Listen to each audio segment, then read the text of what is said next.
好啦，嚟到第二 part 啦。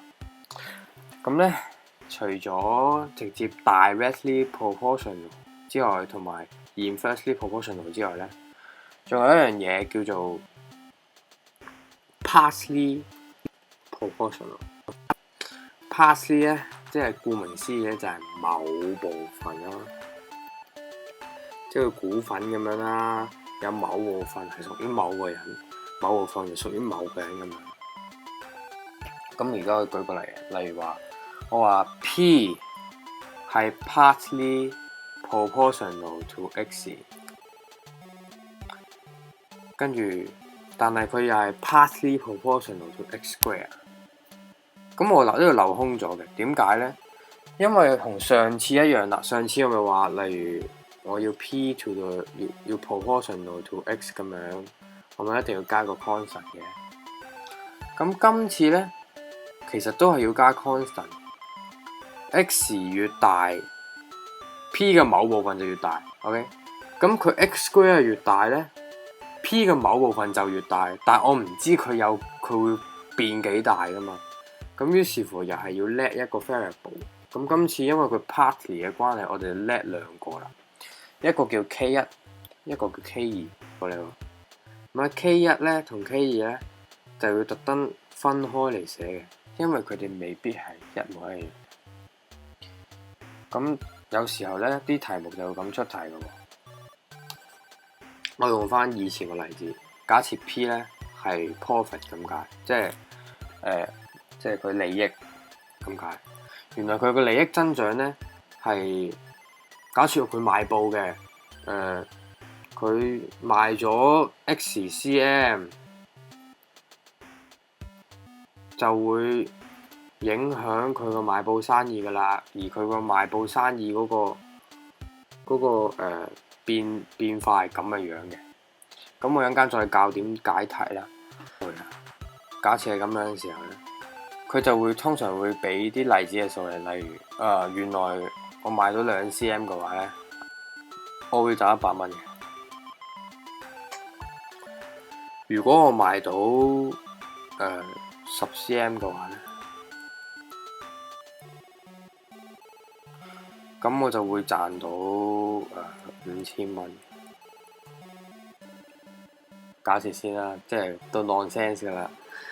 咁通常呢啲題目咧，最容易嘅嘢咧就係代晒入去就得噶啦。咁咧你就會見到有兩條色，咁有兩個眼窿，咁就好簡單啦。有啲人咧就過度計數機咧就入咗個 program 可以撳呢啲色噶啦。不過咧我哋可以教你一個快嘅方法嘅，就係咧你見唔見到佢又有乘2同乘2同呢個1，所以呢個咧一定係一個2嘅步驟嚟。通常就算唔係咧，你都可以照樣整。咁1咧就可以變成除咗2嘅啦。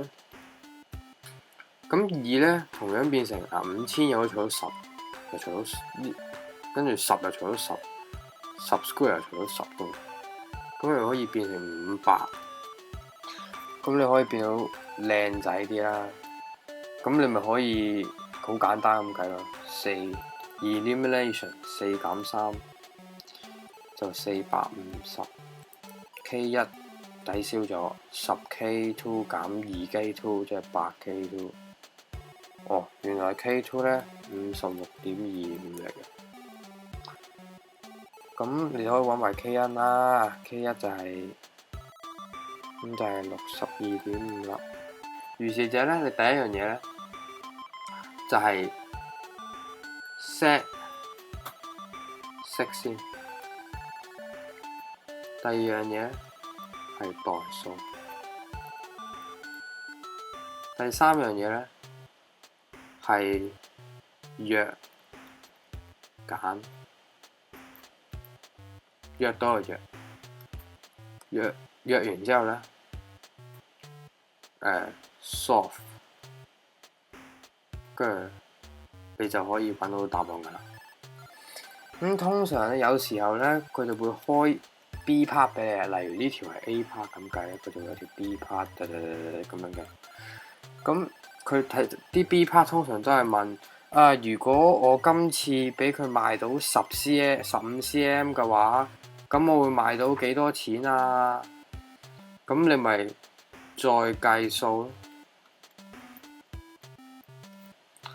咁呢個我計少少俾你睇啦，我拆少少，然後計俾你睇。我哋得出咗 K1 係62.5，咁佢 X 啦。K2 係56.25，跟住係 X square 啦，等於個 profit。我哋得出咗呢樣嘢。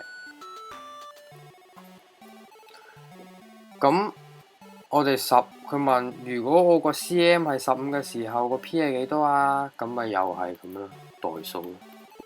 咁於是乎你又撳機啦，咁你會揾到幾多錢咯？咁 variance 咧，通常最難都係做到咁樣嘅啫，都係得呢5個步驟嘅啫。不過咧，難嘅嘢咧就係睇題目。咁 variance 咧就唔係計數方面就唔係太難嘅，不過解題技巧就需要嘅。第一樣嘢咧就好簡單嘅啫，就係你見到 is proportional 咧，其實係等於 varies 嘅啫。即係你見到 x is varies to y 咁樣，咁實質上咧 varies 改咗做 proportional 咧係一樣意思嘅。好，第二樣嘢咧就係你要睇有冇 partly。因為咧有嘅話咧，頭先講過啦，就係會變成 x， 跟住可能會變成咁樣，唔知㗎，可能咁樣咯。但係如果冇咧，佢通常咧就會啲好直接嘅嘢嚟嘅，就係好簡單簡潔，或者咁樣咯，或者可能黐埋一齊咯，所有嘢都咁樣。第三樣嘢咧就係睇 directly 啊，定係 inversely 啊，定係 to 1/b 咧？呢個係同一句嘢㗎。咁咧 directly 咧都頭先講過啦，只會出咁樣嘅啫。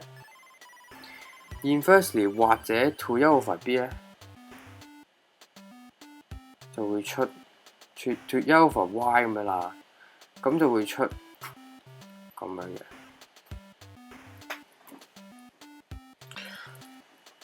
咁有時候佢會好衰嘅喎，可能係 directly proportional to y and inversely proportional to z 咁樣。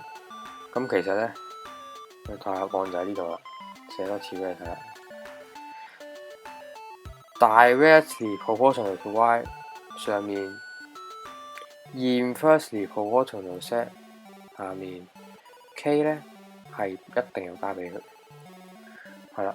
所以第四樣嘢咧就好簡單，就係俾 k。咁如果佢係 partly 嘅數咧，就俾啲 number 佢咯，因為佢有好多個唔同嘅 k。不過如果係冇 partly 嘅話咧，咁佢就一個 k 搞掂㗎。好啦，今日係咁多。如果有咩唔識咧，就喺 BSN 之後留言啦。B